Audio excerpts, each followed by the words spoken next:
Good morning, Father Rowan and my dear classmates. I am Brother Clarken Pelejo, and let me give to you and share with you the episcopacy according and the idea of Herman J. Pot Meyers. To begin with, let me give to you the contents of my report. First is the conceptual, structural, and pastoral renewal of the Church through the Vatican II.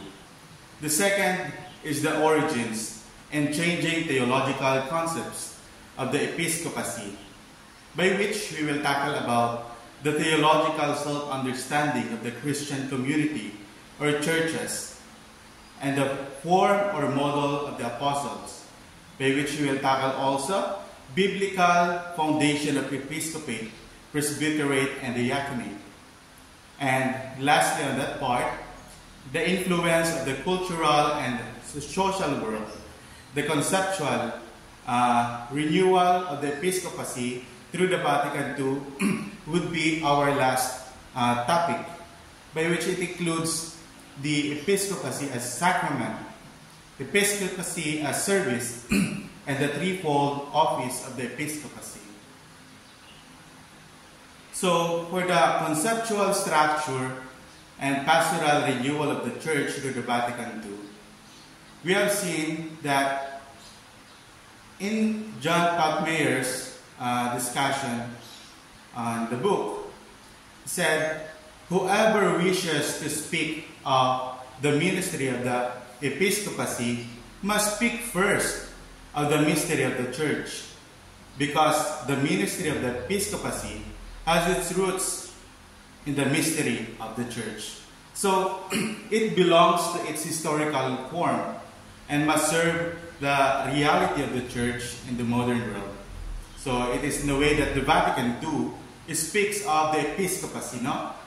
It is no other council, no? There's no other council has treated in such detail the mystery and the ministry of the episcopacy. With the renewal of the Church, the Council also wanted to renew the ministry of the episcopacy. Today, more than 30 years after, or more than 6 years after the closing of the Council, we are still on the way to the renewal of the Council, no? Wanted and initiated. This journey has been marked by progress and regress. At any rate, Vatican II's teachings represent the current dogmatic understanding of the Catholic Church on the episcopacy. With its reform of the Church, the Vatican II was pursuing a pastoral goal, and that pastoral goal was that the kingdom of God may come and the salvation of the human race may be accomplished. It is from the Gaudium et Spes, number 45.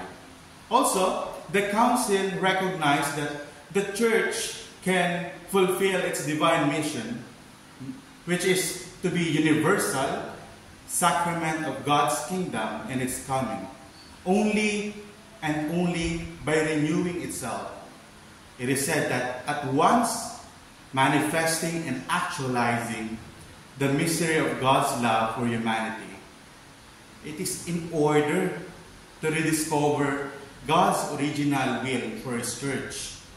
The Council took inspiration of the Bible and the early tradition and practice of the Church. To be exact, the Council had a threefold renewal of the Church in mind. First is the conceptual, second is the structural, and the third is the pastoral renewal. So, for the conceptual renewal, in the conceptual renewal, there are three biblical metaphors corresponding to the threefold being and action of God in the Church. And they define the Church as, first is the people of God the Father. Church also defined as the body of Christ, and the last would be Church as communion, or the communion and the Holy Spirit. The doctrine of the Church, as the people of God, affirms that all believers on account of their baptism and confirmation are bound together. And at the same time, with the same dignity of the children of God, they bear responsibility for the common mission of the whole people of God. The second is the doctrine of the church is the body of Christ, affirms that Jesus Christ is the head and the shepherd of the church. The body of the glorified Christ consists of many members who all contribute to the life and growth of the church according to their vocation and gifts. And the last, the doctrine of the church as communion, the Holy Spirit, affirms that the Spirit, Holy Spirit, gives the members of the church various gifts and charisms, which they can live out their vocations. And at the same time, the Spirit also brings many members into the community. The second is the structural renewal of the church. We speak about the community was gathered by Jesus, who is present in the world of the gospel and in the celebration of the Eucharist, as well as the other sacraments, because the preaching of the gospel and the celebration of the sacraments are carried out in the local churches or dioceses. Each particular church is truly a church. Also, the Holy Spirit is the life principle of communion. Just as the Spirit binds the believers in each particular church into a community, so the Spirit leads the particular churches into the communion and the unity of the universal church together. The role of the Holy Spirit as the life principle of the church, as communion, the role of charism contribute to the life of the church, are likewise one of the greatest rediscoveries of the last council, which is the Vatican II. These rediscoveries were grounded not only in the return to the Bible, the sacred scripture, but also in the early traditions of the church, and also in the recognition of the communal structure of the church, is in many respects more challenging and endangered than a centralizing and a one-sided hierarchical structure. So all the members of the church must therefore be aware that they have needs the gift of the Holy Spirit in order to build up and form the church as communion. So also, for the pastoral renewal of the church to the Vatican II, the church must be a credible sign for people to be able to recognize in it what the kingdom of God brings. Many things make up the nature and the church as a sign. So the witness of each individual charism and Christians and the community and that of the whole church are being gathered into one communion, and that the whole church was also with them. Because the kingdom of God means the communion of humans with God and with one another. It is above all that through the witness of this communion that the church becomes a credible sign of the reign of God in its coming, be it in structural or in its praxis. So through its witnesses, the church becomes an instrument of God, means of which God realizes His reign. No?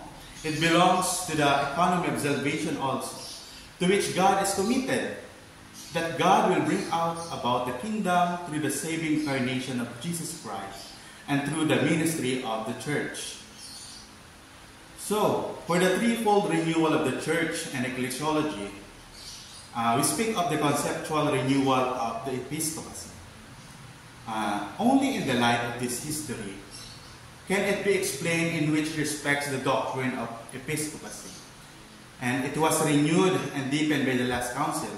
So in addition, it is necessary to pay particular attention to the origin and of the episcopal office. No? Since the opinion that monoepiscopacy belongs to the binding structure and the divinely willed constitution of the church is not shared by all Christians. The dissenting opinion is based above all on the three grounds. The first is we see monoepiscopacy as a later and non-binding development. The second is the monoepiscopacy and the monarchical bishop to be contradiction of the teaching. And lastly is monoepiscopacy is an outdated patriarchal structure belonging to a past social and cultural age, by which on the monoepiscopacy, on the second, we speak of there are monarchical bishop to be a contradiction of the teaching of Jesus and the communion character of the Christian community. Because, again, we requires brotherly and sisterly organization in order to be called as communion. We go now to the origins in changing theological concept of the episcopacy. There are three factors for the rise and formation of the episcopacy. First is the theological self-understanding of the Christians, community or churches. The second is the form or model of the apostle. And the last is the influence of the cultural and social world. The first community described themselves as Ecclesia Dei in connection with the Jewish and Kahal or Yahweh or people of God. They understand themselves as the community that was chosen by God from all peoples and nations, of those who believe in Christ, and they also believe in the name of the church. No? The Ecclesia Dei designated both local and universal church. The most important ground for this self-understanding is the church consciousness of being called together by God. Strictly tied with this understanding is the awareness that God has convoked the church. The people of the end time through Jesus Christ, this fundamental characteristic of the Ecclesial Dei, to be called together by God through Christ, must express itself in all institutions within the church, in preaching, in the celebration of the Eucharist, and in the other sacraments. In service also, the diaconia, and in the church's offices. The service and offices of the church must be grounded in the will of God and Christ. The form of model of the church. There are pre-Easter Jesus, as well as the risen Christ, risen one, had sent out disciples and invested them with his power. Through their preaching, they founded communities, established overseers as Paul did, and invested them with their power. In Jerusalem, James was an example of how the form of an overseer in the circle of elders.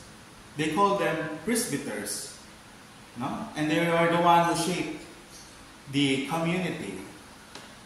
Also in the Pauline communities, Paul exercised his authority. He was supported by his collaborators.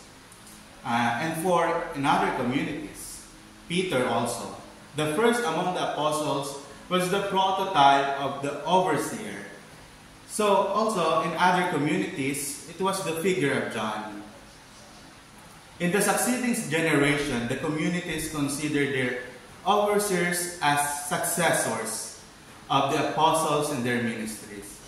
Through their services, Jesus Christ continued to be effective as the living shepherd of the church.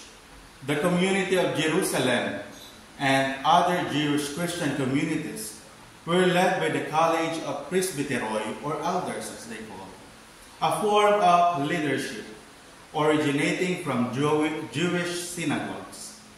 So they are the one who is the imitators of Christ, also the shepherd and guardian of your souls.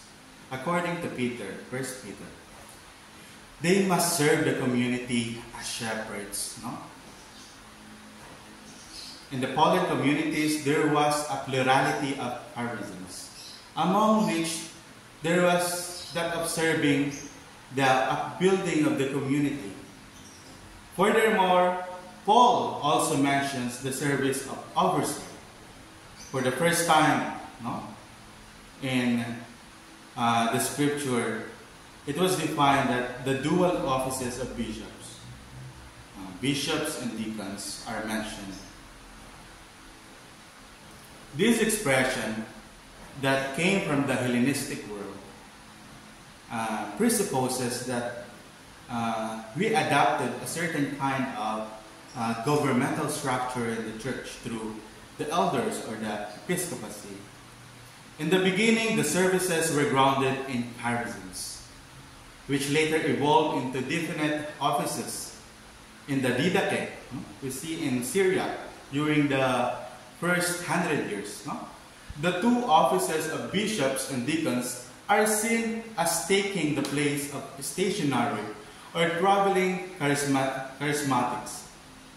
So, at about the same time in Rome and Corinth, the two offices of presbyter and bishop began to merge into each other, resulted on a much more liturgical role of the bishop as presiders of the Eucharistic celebration. And this also has contributed to the rise of the monoepiscopacy. Also, the first witness to the structural monoepiscopacy and a hierarchical rank organization of bishops, presbyters, and deacons is the letters. We have the letters of the bishop martyr Ignatius of Antioch. The theme of Ignatius was that the unity and the harmony of the communities, which he saw as grounded in the heavenly order and harmony. So, in order for us to understand the historical development, may I present to you this table. We see here that there are years, characters, documents, and notes.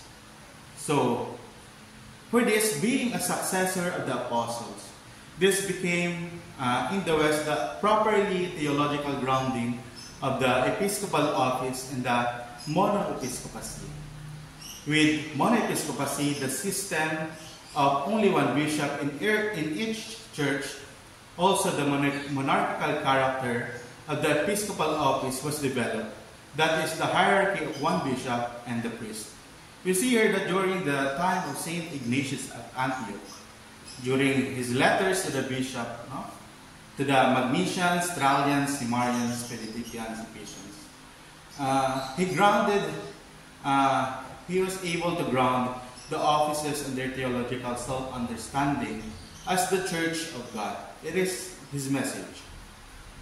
During the time of Clement I and Irenaeus of Lyon, they have also pastoral letters through their pastoral letters. And with Irenaeus writing succession list, bishops are the successors of the apostles and was already present. So in Rome, we have seen that there is the Traditio Apostolica. This was a document developed during the year 210. They defined that the pneuma, or the gift of the Spirit and a kingly spirit, through the imposition of hands that were being given to the episcopate. Those who are about to receive this ordination are marked by this imposition of hands. While on the Syrian Didascalia and the Apostolorum for the East and the Bishop Cyprian of Carthage for the West, they have letters to be a point of reference by which they are telling us that the development of the monarchical episcopacy was closed. This was the time that it was being degraded, meaning it loses its meaning already. So for the in the 4th century up until the first millennium, we have different theologians during those times. The monastics, no? And those isolated theologians.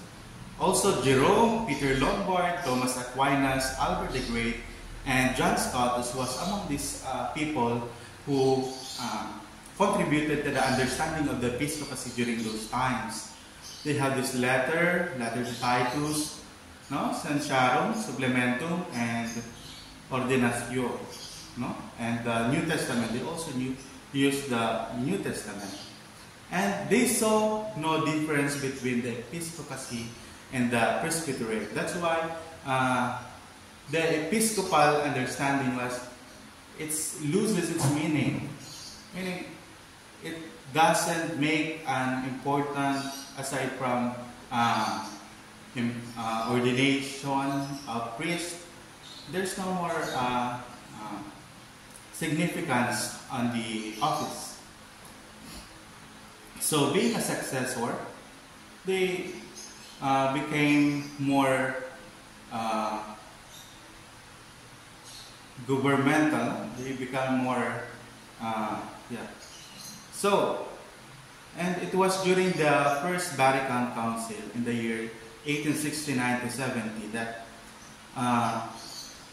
they defined that the position and responsibility of individual bishops were weakened in both by political powers and by Roman centralism. So, only during the time of Pope Pius XII, during 1947, that he issued this letter or the document of Sacramentum Ordinis, by which he tells that episcopacy, the presbyteriate, and the diaconate constitute each a proper rank of the sacramental orders. So there are definition of hierarchy among the church during the time of Pius XII. Next is the conceptual renewal of the episcopacy. The conceptual renewal of the episcopacy was one of the most important elements of the Vatican II's reform project. Thus, the relevant documents are the third chapter of the Lumen Gentium and the Decree on Pastoral Office of Bishops, which is the Christus Dominus. Here we will talk about the sacrament, the episcopacy as sacrament, episcopacy as service, and its threefold office. Now, the episcopacy as a sacrament. At the center of conceptual reform of the episcopacy stands the affirmation of the sacramental character. The renewed strengthening of the sacrament character of the episcopacy is part of the Council's teaching on the sacramentality of the Church. The Church is said to be the universal sacrament of salvation through the witnesses of its members. Hence, this was witnessed by the bishops, and the bishop gives through his ministry also takes part in the sacramentality of the Church, by which the sacramentality of the episcopacy is an expression already of the sacramentality of the Church and of the ministry of witnesses by all its members. So, bishops make present as teacher, shepherd, and priest. He should not take the place of Christ.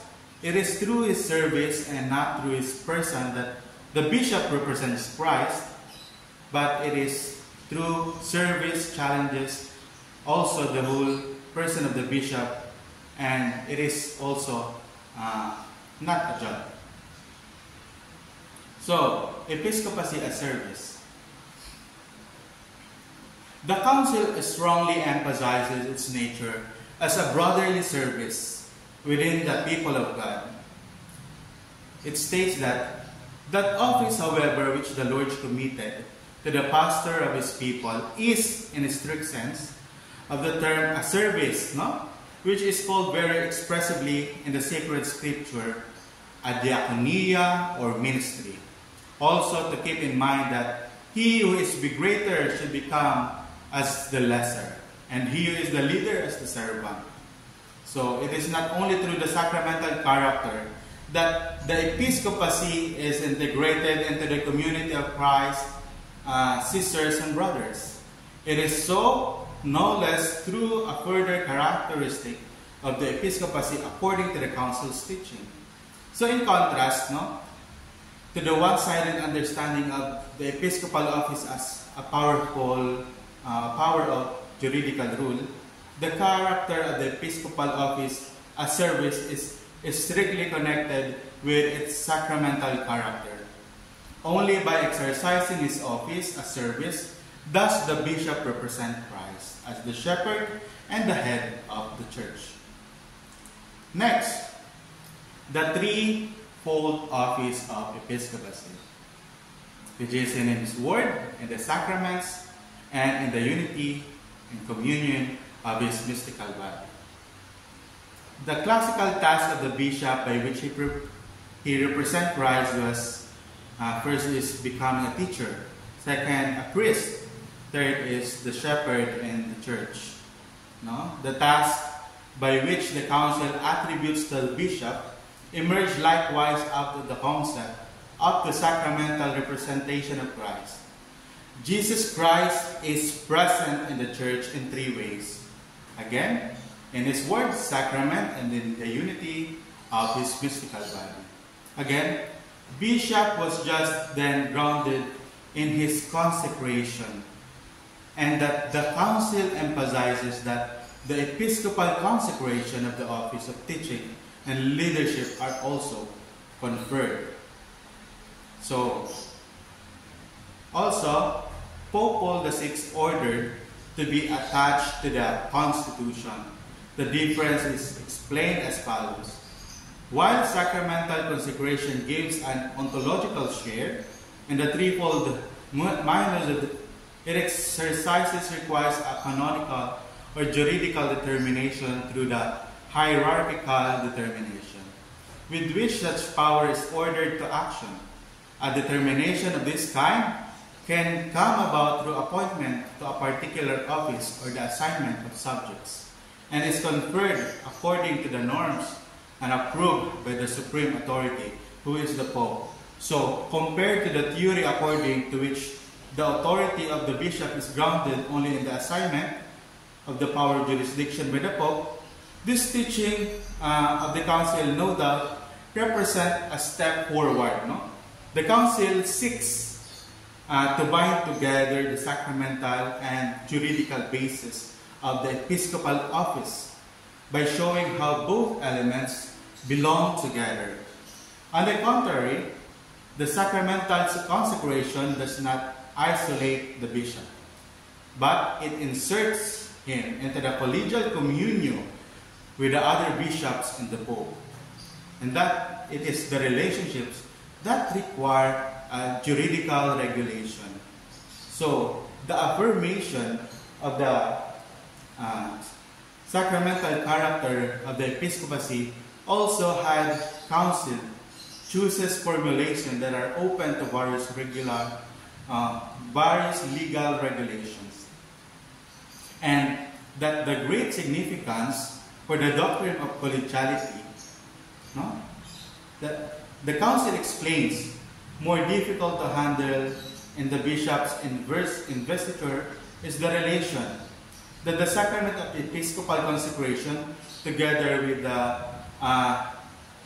unity between the authority of the bishop and that of the Pope, and with the relation with the other bishops and the Pope, makes the bishop a member of the ordinary exercises of the bishop's power of leadership.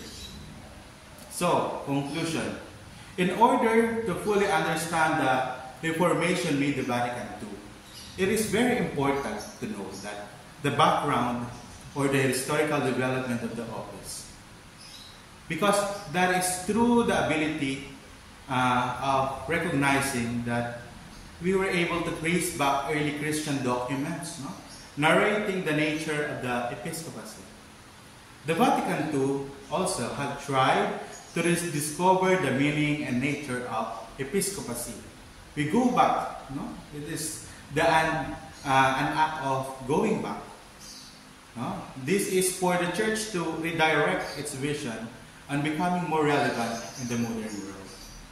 And that through the careful study of the office, we were able to gain the current forms and statutes of episcopacy that is more decent, no? Manageable, based, and much more engaging in the world in pursuit of peace, love, justice, and especially the unity. So we understand that from self-serving, lording over, to a selfless, real servant of the people by being with the journey. It is becoming more connected and not separated from Christ's sisters and brothers, a family of the church. So the Vatican II would also give us that the new understanding of the episcopacy as more unity and more fruitful, because it is not anymore lording the people, but being one with them. Thank you very much.